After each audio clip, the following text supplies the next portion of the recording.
우리 기독교 그리스도인들에게는 1년에서 가장 중요한 절기 성탄절을 맞이하게 되었습니다.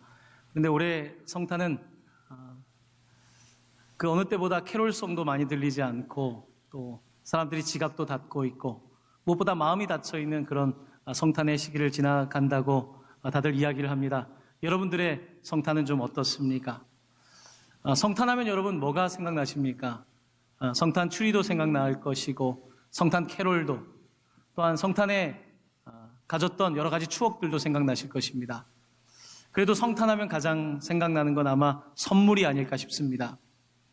요즘은 이제 선물 교환을 많이 하진 않는데 선물 교환은 사실은 성탄절과 뗄 수 없는 그런 것입니다. 청소년 시절에 그 선물 교환을 했었던 기억이 납니다. 중고등학교 시절에 그 일정한 액수를 교회에서 주면 그 액수만큼 선물을 사서 가져오는 거죠. 저도 중학교 때 그 누군가에게 선물하는 게 낯선 그 나이에 선물 교환을 하기 위해서 이 역곡 일대를 돌아다녔던 기억이 납니다. 이 문방구 저 문방구 다니면서 선물을 샀었던 기억이 있습니다. 이제 선물들을 사가지고 크리스마스 이브에 모이면 선물들을 크리스마스 트리 아래에 놓거나 아니면 강대상 앞쪽에 놓게 되죠. 자, 그러면 이제 사람들의 관심은 그 선물이 있는 곳을 향하게 됩니다. 이 선물이 있는 곳을 보면 아주 예쁘게 포장된 그 선물도 있고요. 또한 선물의 크기가 달라서 사람들이 저마다 야, 저 안엔 뭐가 들어있을까? 호기심과 궁금증으로 나는 오늘 좋은 선물을 뽑았으면 좋겠다. 이런 생각들을 합니다. 근데 종종 제 기억에 그 가운데 신문지로 포장한 선물들이 있었던 걸 기억합니다. 센스 없는 남자들이 중학생들이 신문지에다가 포장을 해온 기억이 있습니다. 저는 그러진 않았고요. 누군가가 신문지에 포장을 해왔던 기억이 있습니다. 자, 그런데 이제 선물 교환을 이제 순서대로 하다 보니까 먼저 뽑은 사람들이 하는데 먼저 가장 좋아 보이는 포장지가 좋은 것부터 선물을 이제 오픈하기 시작하죠. 이제 시간이 지나가다 보면 마지막에는 조그맣게 생기고 포장지가 예쁘지 않고 신문지로 싼 게 남아 있습니다. 자, 그러면 이제 사람들이 나는 저거 뽑으면 안 되는데 하는 마음으로 마지막에 뽑는 사람들마다 좀 실망한 표정들이 있습니다. 근데 종종 제 기억에 나는 게 그 신문지 포장을 뜯었는데 생각보다 좋은 물건이 들어있을 때가 있었어요. 이 남학생은 센스는 없지만 돈은 많은 남자였던 거예요. 그래서 신문지 안에 좋은 선물이 들어있었던 기억이 있습니다. 제가 오늘 왜 선물 이야기를 하냐면 오늘 크리스마스는 선물에 관한 특별히 선물을 하나님께서 우리에게 주시는 날이기 때문입니다. 하나님께서 우리에게 선물을 주셨습니다.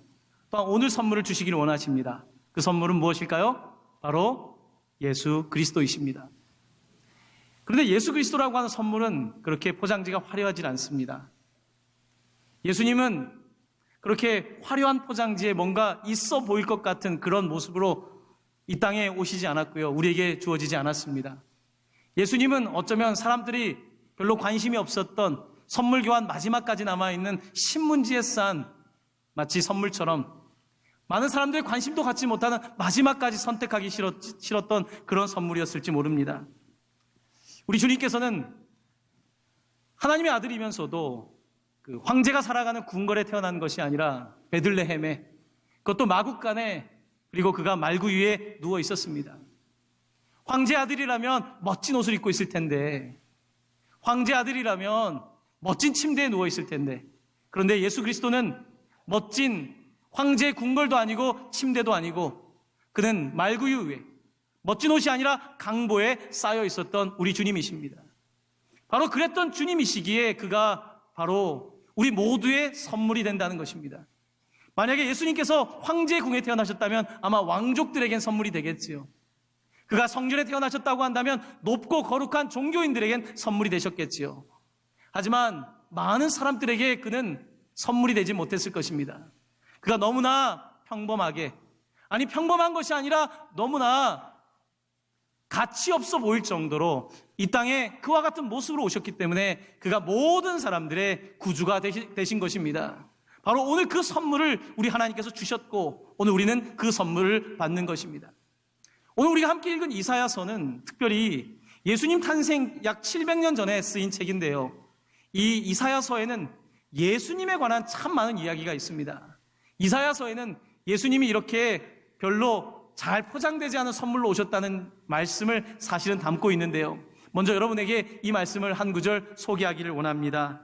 이사야서 53장 2절 말씀인데요. 저와 함께 한 목소리로 봉독하기를 원합니다. 그는 주 앞에서 자라나기를 연한 순 같고 마른 땅에서 나온 뿌리 같아서 고운 모양도 없고 풍채도 없은즉 우리가 보기에 흠모할 만한 것이 없도다. 아멘. 여러분, 이 구절을 읽을 때 제가 지금 말씀드린 선물에 관한 이미지와 매치가 되십니까? 예수님은 고운 모양도 풍채도 없었다는 것입니다. 흠모할 만한, 뭔가 매력을 느낄 만한 것이 보이지 않았다는 거예요. 그런 모습으로 그가 이 땅에 선물로 오셨다는 것입니다. 그 낮고 낮은 곳에 그가 선물로 오셨고, 또한 사람들이 알지도 못하는 나사렛에서 무슨 선한 것이 일어나냐고 하는 그곳에서 어린 시절을 보내고 그가 우리와 같은 모습으로 오셨다는 것입니다. 그래서 그는 연약한 사람들에게 선물이 되는 것이고, 또한 나이를 떠나서 남녀노소 모두에게 선물이 되는 것이고, 문화와 인종을 넘어서서 모든 사람의 선물이 되는 일종의 보편적 선물인 것입니다. 바로 그가 가장 낮은 곳에 오셨기 때문에, 누구나 손을 대면 닿을 곳에 오셨기 때문에 우리 모두에게 선물로 오신 것입니다. 이 선물을 받는 누구나 이 선물을 받고 난 이후에 인생이 바뀐다는 것입니다. 우리가 크리스마스에 받는 선물도 어떻습니까? 몇 번 사용하고 나면 다 지루해지고 언제 선물 받았는지 사라지지 않습니까? 하지만 오늘 이 성탄에 오신 예수 그리스도는, 우리가 손만 닿으면 붙잡을 수 있는 그 예수 그리스도는 우리 모두에게 영원토록 생명을 주시는 바로 선물이라는 것입니다. 사랑하는 성도 여러분, 그 선물을 받으시기를 바랍니다. 그 선물을 뜯으시기를 바랍니다. 초라해 보이는 것 같지만 바로 여러분을 위해서, 내 삶의 형편이 어떠하든지 우리 주님께서 여러분에게 선물로 오신 것입니다. 오늘 본문 말씀을 통해서 저는 이 선물의 내용에 대해서 좀 말씀을 드리려고 합니다. 도대체 이 선물은 어떤 선물인지, 좀 사용에 대해서, 사용법에 대해서 아셔야 될 텐데요. 오늘 이사야서는 이 선물에 관해서 여러 가지 이름으로 묘사를 하고 있습니다. 먼저 첫 번째입니다. 첫 번째, 이 선물은 이렇게 묘사되어 있습니다. 그의 어깨에는 정사를 메었고, 저는 어린 시절에 이 단어가 잘 이해가 안 됐습니다. 그의 어깨에는 정사를 메었다 할 때 이 정사라는 말이 쉽게 이해가 되지 않더군요. 아마 여기에 아이들이 있다면 도대체 이게 무슨 뜻인가 모를 수 있을 것 같습니다. 여기서 정사라고 하는 말은 영어 단어로는 government를 말합니다. 그의 어깨에 정부를, 행정부를, 그의 어깨에 통치를 세우신다는 뜻입니다. 자, 그의 연약한 어깨 위에 하나님께서는 통치, 놀라운 권세를 세우시겠다고 말씀하고 있는 것입니다. 여러분, 하나님의 아들이라고 한다면 이왕이면 황제의 어깨 위에 권세를 주고 나라를 다스리게 하셔야 될 텐데, 하나님께서는 바로 이 어린 연약한 아기의 어깨 위에 정사를 매게 하셨다는 것입니다. 우리는 성경을 읽으면서 평소에는 생각하지 않는 중요한 질문 하나를 도착하게 됩니다. 왜 하나님께서는 예수님을 보내실 때에 이미 성장한 성인으로서 보내지 않고 갓난 아기로 이 땅에 예수님을 보내주셨을까? 왜 예수님께서는 갓난 아기로 이 땅에 오셨겠습니까? 하나님께서는 이 땅에 완성된 인간으로 보내신 것이 아니라 한 아기의 모습으로 우리를 위한 메시아를 보내주신 것입니다. 이 메시아는 연약한 어깨를 가지고 있습니다. 이 연약한 어깨 위에 이 땅의 통치의 능력을 가지고 계신 것입니다. 여러분, 요즘 정치 문제가 시끄럽습니다. 이 정치라고 하는 말, 팔로틱스라고 하는 이 말은요, 헬라어의 폴리티카라고 하는 말에서 온 것인데, 이 폴리스라고 하는 말이 결국은 도시를 말하는 것 아닙니까? 이 정치라고 하는 것은 도시의 문제를 다루는 것입니다. 정치라고 하는 것은 도시에 살아가고 있는 시민의 문제를 다루는 것을 일컬어서 정치라고 말합니다. 자, 그런데 이 정치가 어떻습니까? 강인한 어깨로 그 위에 정치, 그 위에 권력을 세우면 이 땅이 정말 평화를 주던가요? 아닙니다. 성경은 우리에게 이 한 아기, 베들레헴의 너무나 연약한, 이제 겨우 15살밖에 안 된 마리아의 몸을, 그것도 아직 결혼도 하지 않은 이 여인에게 태어난 이 아기 위에 바로 그에게 정사를 매게 한다는 것입니다. 오늘 본문은 우리에게 무엇을 말합니까? 하나님의 나라는 어른들의 나라가 아니라는 것입니다. 하나님의 나라는 권력을 생각하고 하나님의 나라는 그저 세상의 방법에 익숙해버린 어른들의 나라가 아니라 이 한 아기의 그 위에 정사를 세우는 그런 나라라고 말씀하고 계시는 것입니다. 여러분, 하나님의 나라가 세상의 나라와 다른 것은 바로 그와 같은 그리스도의 순수성 위에, 그 진리와 은혜 위에 세우기 때문입니다. 하지만 세상의 나라는 어떻습니까? 상당히 시스템적인 것 같고, 상당히 지식이 뛰어난 것 같고, 권력 구조가 잘 만들어진 것 같지만 그 나라는 어떻습니까? 그 나라는 하나님의 나라가 아니기 때문에 마치 강한 어깨이지만 오히려 사람들을 억압하는 어깨가 될 경우가 얼마나 많이 있습니까? 예수님께서는 이 땅에 한 아기로 오셨습니다. 그리고 아이들을 참 좋아하셨습니다. 그래서 아이들이 내게 오는 것을 금하지 말라고 하셨습니다. 하지만 사람들은 아이들을 금했습니다. 아이들을 오지 말라는 것입니다. 아이들은 시끄럽다는 것입니다. 하지만 예수님은 이 아이들이 바로 하나님 나라의 주인공이다 말씀하셨습니다. 마태복음 18장 3절에서 예수님께서는 이렇게 말씀하십니다. 저와 함께 한 목소리로 봉독합니다. 너희가 돌이켜 어린 아이들과 같이 되지 아니하면 결단코 천국에 들어가지 못하리라. 그렇습니다. 어린 아이들과 같이 되지 아니하면 천국에 킹덤 오브 갓, 하나님의 나라에 들어갈 수 없다는 것입니다. 우리 가운데 어린아이의 모습이 있을 때에만 하나님의 나라를 볼 수 있다는 것입니다. 하지만 우리가 너무나 우리의 어깨 위에, 내 권력 위에 인생을 짊어지다 보니까 하나님의 나라가 보이지 않는 것입니다. 돈은 보일지 모르겠지만, 명예는 보일지 모르겠지만, 권력과 욕심은 보일지 모르겠지만 한 아기의 어깨 위에 있는 하나님의 나라를 보지 못하는 것입니다. 그러므로 오늘 이사야는 우리에게 말합니다. 그의 어깨에 정사를 메웠다는 것입니다. 이 아이의 어깨 위에 놀라운 하나님의 나라가 서 있음을 말씀하고 있는 것입니다. 자, 두 번째 선물입니다. 예수님은 어떠한 선물로 이 땅에 오셨을까요? 두 번째는 이렇게 그를 모사하고 있습니다. 그의 이름은 기묘자라 모사라. 저는 어린 시절에 이 단어가 뭔지 잘 몰랐습니다. 기묘자라 모사라. 찬양에서도 따라 불렀는데 도대체 이게 무슨 뜻이겠습니까? 아마 여기에 또 어린아이들이 있다면 이 말의 뜻을 잘 모를 수 있을 것 같습니다. 기묘자라고 하는 말은 요즘은 영어로도 쉽습니다. 원더풀이란 말입니다. 원더풀. 놀랍다는 뜻입니다. 모사는 뭡니까? 모사는 상담해주는 카운슬러입니다. 그래서 기묘한 모사, 원더풀 카운슬러, 영어 성경에는 그렇게 번역하는 경우가 많습니다. 자, 오늘 우리에게 오신 선물인 예수 그리스도는 우리의 인생을 통치하시는 그의 어깨에 정사를 메신 분일 뿐만 아니라 두 번째로 우리에게 원더풀 카운슬러가 된다는 것입니다. 우리의 인생의 문제를 해결해 주는 분이라는 겁니다. 여러분의 삶 속에 있는 문제들 누군가와 좀 나누고 싶지 않습니까? 그런데 친구에게 말하자니 좀 그렇고, 가족에게 말하기도 쉽지가 않고, 이런 이야기들이 있을 때 우리는 결국은 카운슬러에게 가게 됩니다. 오늘 우리에게 찾아오신 예수님은 원더풀 카운슬러라는 거예요. 자, 이렇게 예수 그리스도는 우리를 위해서 그 어깨에 정사를 메고 우리의 삶을 통치하시는 분이시고, 우리의 삶 속에 있는 어려움들을 상담해 주시는 원더풀 카운슬러이고, 자, 세 번째입니다. 세 번째는 전능하신 하나님, 영존하시는 아버지라고 표현하고 있습니다. 전능하신 하나님. 여러분, 상담을 할 때에 문제가 있습니다. 상담을 할 때는 이제 상대방이 내 말을 들어주고 공감이 일어나고 뭔가 그렇게 하면 되겠다라는 생각이 들 수 있습니다. 근데 문제는 카운셀러가 우리의 삶을 해결하는 것은 아닙니다. 결국 그 문제를 해결해야 될 사람은 누굽니까? 나 자신입니다. 내게 능력이 필요한 거예요. 상담을 받고 나서 그 이후에 내게 능력이 있어야 되는 거예요. 들은 대로 할 수 있는 힘이 필요한데 사람들은 상담을 받을 때는 그런 줄 아는데 상담실을 나가면 또 자기로 돌아가고 마는 것이거든요. 그렇기 때문에 오늘 본문은 우리에게 그가 원더풀 카운슬러를 넘어서 얼마이리가 전능한 하나님이다 라고 말씀하고 계신 것입니다. 여러분, 상담을 하면서 때때로 느끼는 그 한계가 있습니다. 그것은 바로 상담이 때때로 우리의 문제를 해소합니다. 감정도 해소하고요. 그런데 해결을 잘 못할 때가 많습니다. 해소와 해결은 다릅니다. 우리는 많은 삶의 문제들을 해소해요. 술을 마시고 해소하고, 우리의 감정을 막 표현하고 해소하고, 뭔가 해소하는데 그게 해결은 아니더라고요.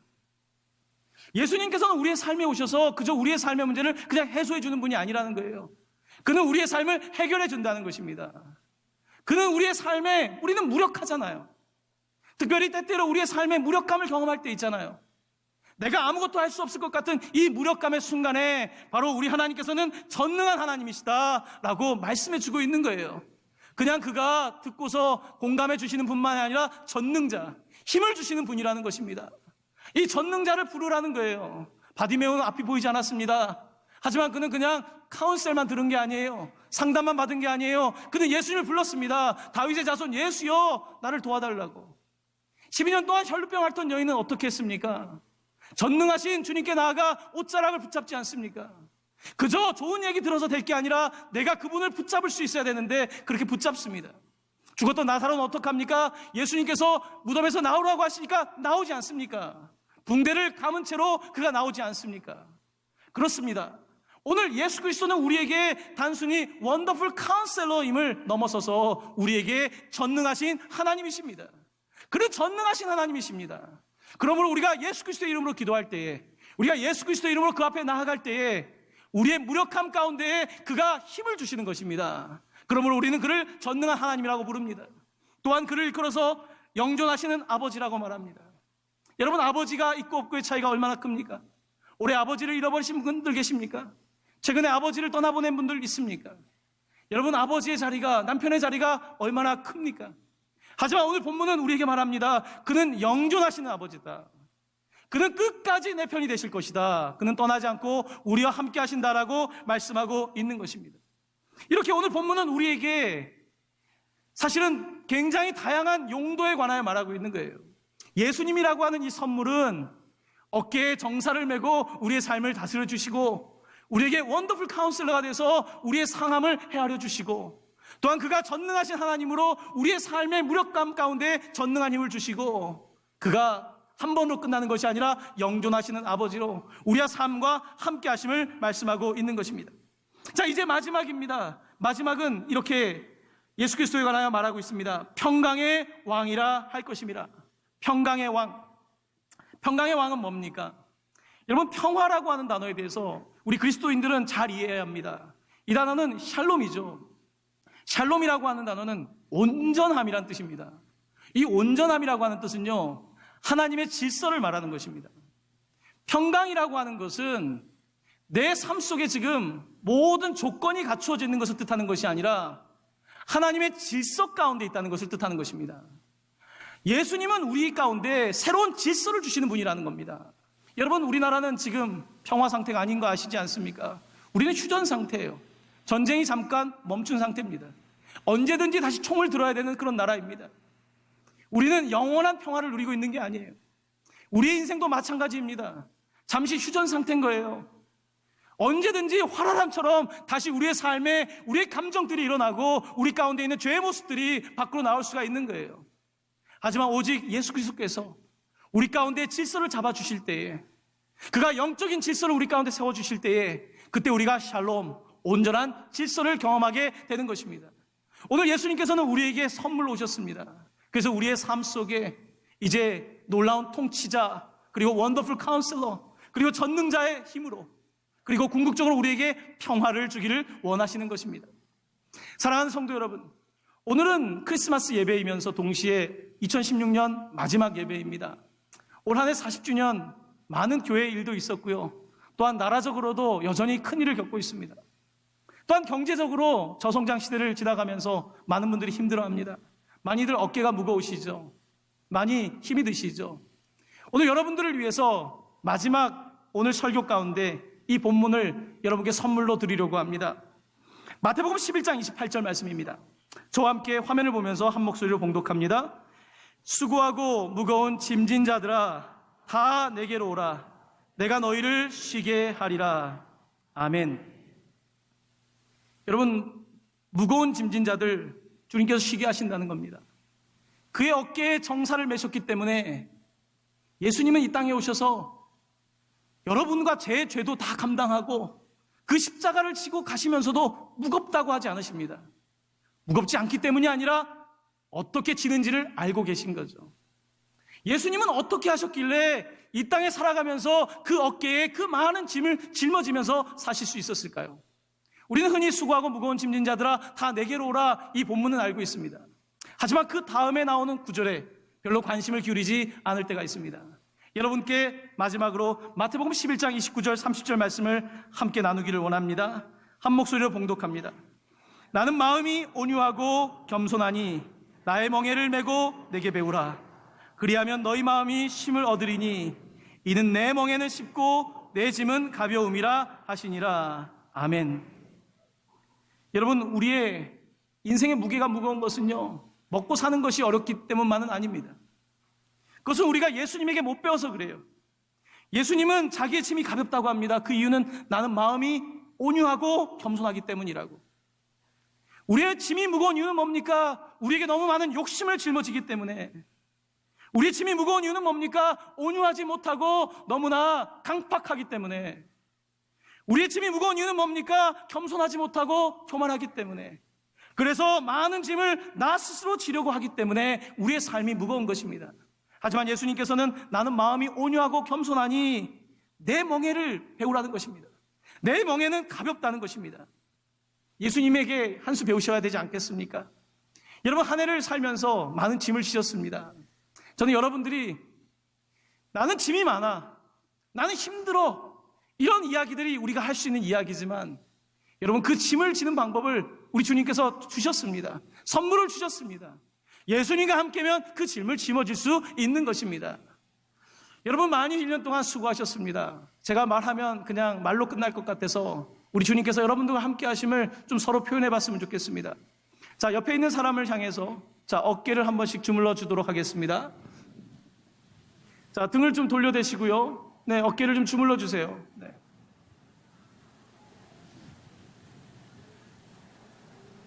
자, 또 옆에 사람 돌려서 한 번씩 어깨를 좀 주물러 주세요.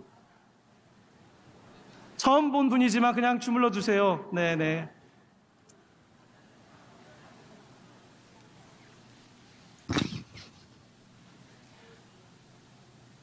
어떻게 조금 어깨가 가벼워지셨습니까?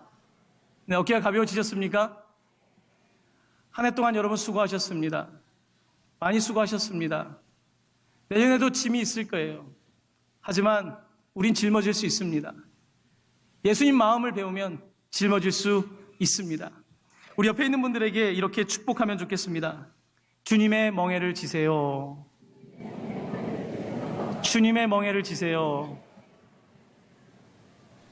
자, 한 번 더 축복하겠습니다. 이제 가볍게 사세요. 이제 가볍게 사세요. 자, 이제 마지막으로 인사하겠습니다. 이제 좀 가볍게 사세요. 네, 이제 좀 가볍게 사십시오. 이제 좀 가볍게 사십시오. 우리 주님은 여기에는 한 사람도 빠뜨리지 않고 여러분이 어떤 상황인지 알고 계십니다.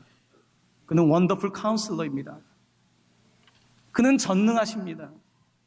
나는 겨우 어렵게 들지 모르지만 우리 주님은 다 들 줄 아십니다. 하지만 여러분들이 손을 내셔서, 손을 내밀어서 전능자를 붙잡으셔야 합니다. 전능자를 붙잡게 될 때에, 영존하시는 아버지를 붙잡게 될 때에 우리 주님께서 여러분의 짐을 함께 짊어져 주실 것이고, 여러분의 인생의 새로운 영적 질서인 샬롬, 평강의 왕이 여러분들의 주인이 되실 것입니다.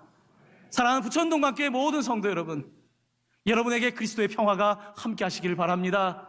평화의 왕이신 우리 그리스도를 따라서 2017년도 만만하진 않을 겁니다. 하지만 내년에는 왜 이렇게 가벼워? 왜 이렇게 쉬워? 이와 같은 이야기들을 할 수 있는, 그와 같은 아름다운 모든 부천동관교회 식구들 되시기를 예수님의 이름으로 간절히 축원합니다. 아멘.